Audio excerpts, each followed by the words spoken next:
Pituitary gland ये 7 hormones produce करता है बच्चों। 2 हॉर्मोन्स ऑक्सीटोसिन और वेसोप्रेसिन पिट्यूटरी ग्लैंड प्रोड्यूस तो नहीं करता है, लेकिन पोस्टीरियर पिट्यूटरी स्टोर करके रखती है। तो आज हम 7 hormones produce by pituitary gland plus ये 2 हॉर्मोन्स ऑक्सीटोसिन और वेसोप्रेसिन, टोटल इन 9 हॉर्मोन्स के फंक्शंस के बारे में जानेंगे। Let's start with growth hormone. नाम से पता चल रहा है ग्रोथ हार्मोन है, मतलब ग्रोथ को अफेक्ट कर रहा है। वो हार्मोन जो कि हमारी बॉडी की ग्रोथ के लिए रिस्पॉन्सिबल होता है, ग्रोथ हार्मोन कहलाता है। लेकिन बच्चों, अगर बच्चों में ना ग्रोथ हार्मोन्स का ओवर सिक्रीशन हो गया तो एक कंडीशन हो जाती है जिसे हम कहते हैं जाइगेंटिज्म।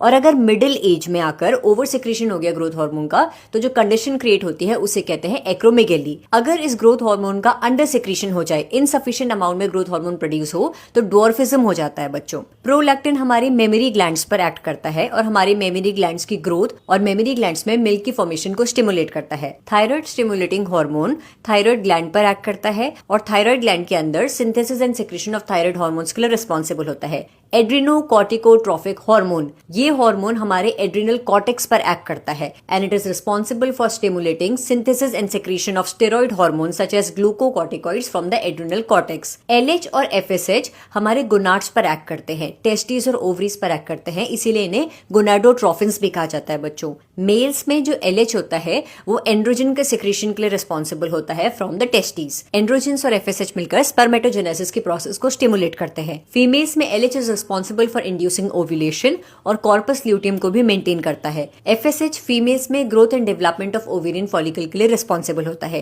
मिलानोसाइट स्टिमुलेटिंग हार्मोन, वो हार्मोन्स जो कि मिलानोसाइट्स पर एक्ट करते हैं। मिलानोसाइट्स हमारी बॉडी के वो सेल्स होते हैं जो कि मेलेनिन कंटेन करते हैं।